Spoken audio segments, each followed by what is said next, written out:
Their first ever victory over the competition's most successful club in what is going to be a hostile atmosphere in Seville, and it is not the easiest of tasks for United when you consider that Sevilla have always gone on to...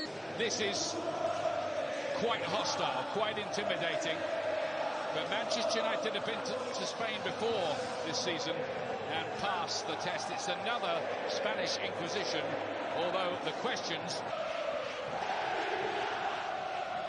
This evening is absolutely fantastic. One of the best experiences. Who led Morocco's attack on their way to the World Cup semi-finals. Marcel Sabitzer, who was injured in the warm-up for that game, but free now from relegation worries. 8 points clear of the Bono, Sancho, and a misunderstanding between him. Anthony has been in good form lately. Scored a goal, made one on the weekend. He has to foul, mark out, no intention to play the ball.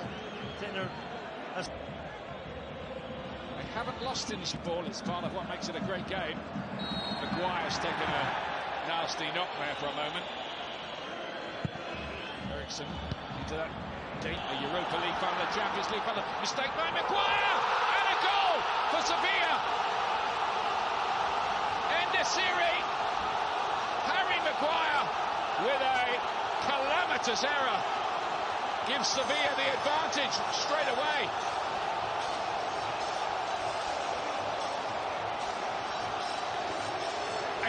Wound, wasn't it, really? Dropping one in behind here for Sancho. Is that going to be a free kick for Wan-Bissaka's? Anthony does keep that in. Real good work from the foot. The long ball is out towards Casemiro, looking to play it on, and then Marcao was fouled as he tried to clear. It is, they've got a long time to do something about this. It's not a good one. He's got another. Great defending, but they got it away in the end. And there's a possibility for Suso here. Into deep positions. Appearance for Manchester United, who've made a jittery start. Dallo playing at left back again. Remember, he scored his first. Off by Sancho. Here is Wan-Bissaka, and his Sevilla are pressing very, very hard. Just some magic. Anthony tried his luck. Wan-Bissaka, tame effort really. Pretty good chance. Delu does a Rabona and bouncing around in there dangerously. This time De Gea does it. From Rennes. He was on loan at Nottingham Forest in the autumn. Never got any games for them. This is Anthony. Good ball in and an opportunity with Casemiro arriving. On he goes, and it's a clever little... And they want a penalty kick as well there. Not...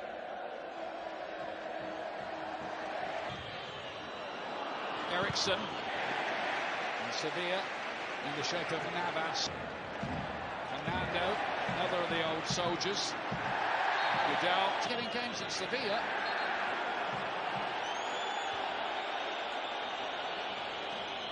Acuna and Ocampos, and Sevilla go 2-up. They were threatening it, and Manchester United have fallen apart in this first half.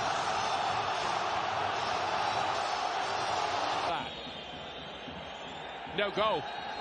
No goal. Manchester United keep it. It's been great since it came on. Casemiro, though, deflect, wants it and gets it. Slides it across the face of goal. And it goes. Hargreaves will be interesting when we come back. Sanchez Pizjuan, the home of.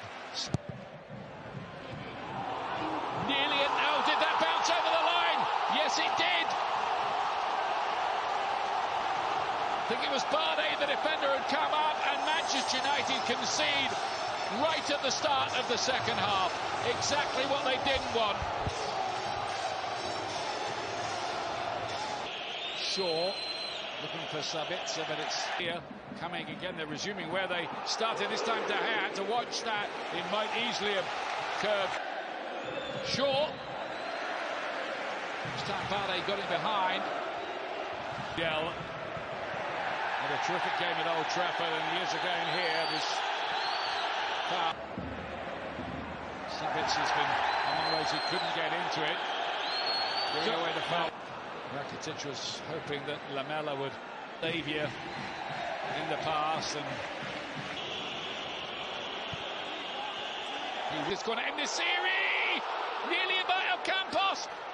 They're trying to force it over the line. United somehow get it away, and in the end the referee has seen an infringement, but Eriksson to play it in. Bono not great defense. Here's Weghorst, Rashford. Navas did ever so well. He's still pretty quick, you know, even at the age of 30.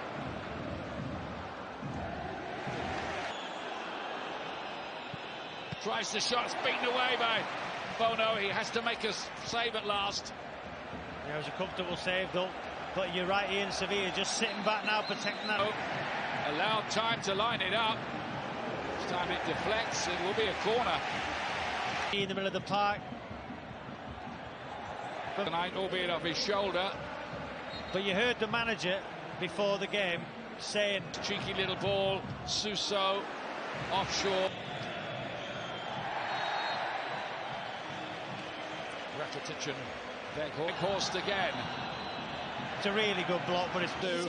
Wednesday, only on BT Sport, that one. BT. Last week to add to United's lead before the two own goals. It's Eriksson. Wasn't far away. Still might be something. Fernando deflected. Cunha, that battle being rejoined. Dalot. Manic high press from Sevilla. It's won the ball back again. Right across the face of goal by Casemiro. Eriksson was arriving to Sevilla. Clever. Rakitic. Driven right across the face of the goal. And it was freakish how that didn't. Here comes the corner in towards Maguire. Well, Shaw and Lamela to get for them. Here Kane for that. It is an open goal for Enesiri, and he scored. It's another calamity for the goalkeeper, and that just about caps it. Free hit for Youssef Enesiri, 2 for him, 3 for Sevilla, and surely goodbye to Europe for Manchester United.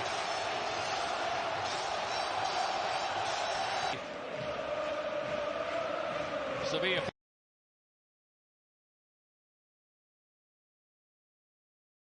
Elena Rybakina has given her verdict after Wimbledon removed their ban on Russian and Belarusian players. Talks of locker room tensions between Ukrainian players and their Russian counterparts have been rife in recent weeks. The Moscow-born Kazakh was quizzed over whether she had felt any animosity and shared her support for Russians competing as neutrals. Russian and Belarusian players recently got the green light to return to Wimbledon after being banned last year. The All England club confirmed that they could return under strict conditions and would need to sign a neutrality agreement.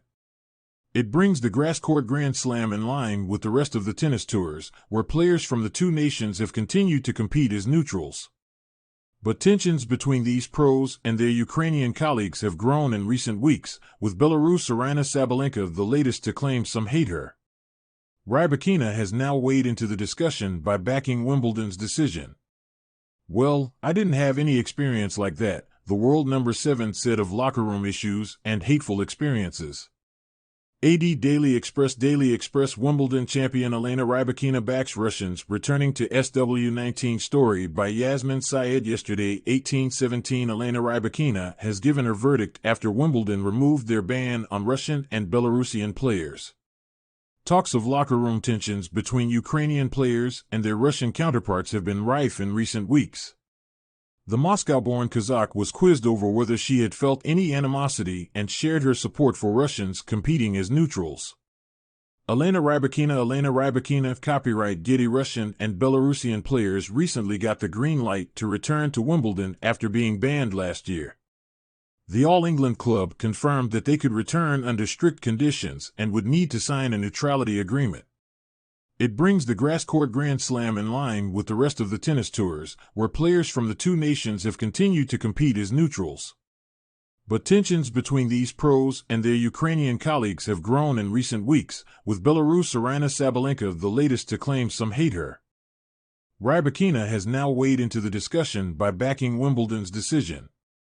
"Well, I didn't have any experience like that," the world number 7 said of locker room issues and hateful experiences. Day 13, the Championships Wimbledon 2022. Day 13, the Championships Wimbledon 2022. Copyright Getty related video. Medvedev and Khachanov look forward to return to Wimbledon. Reuters. Medvedev and Khachanov look forward to return to Wimbledon. View on Watch, but I think it's the right thing that they are going to play since all tour they have been playing, and they have already restriction. It's no flag, no anything. So I think that it's good to play for them, and everybody as a player wants to play in the biggest tournaments.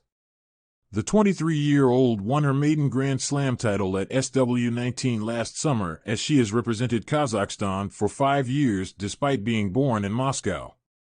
But Rybakina was unable to benefit from her victory in the rankings, as the ATP and WTA tours stripped all points on offer at the tournaments in response to the ban on Russians and Belarusians. Rybakina has since followed up her impressive run at SW19 by reaching the final of the Australian Open, where she lost to Sabalenka. She then got revenge over the world number 2 by defeating her to win Indian Wells and went on to reach the final of Miami. The Kazakh came within one match of completing the Sunshine Double but lost to another former Wimbledon champion in Petra Kvitova, who won the Miami Open. Rybakina is now hoping to be fresh for the French Open after a series of deep runs in tournaments which has left her with little time to rest. "I mean, we tried to adjust to see how I'm going to do also the next few tournaments, and it's going to be 1 week for me before French Open," she said of her schedule while competing in Stuttgart. "So of course we will try to do everything possible so I come to the French Open fresh, and yeah, just these tournaments I know that I have to push. I think every match I play, even if it's tough one, it's still a good thing for me just to keep on playing. Like this, I get used to the clay also." Elena Rybakina has given her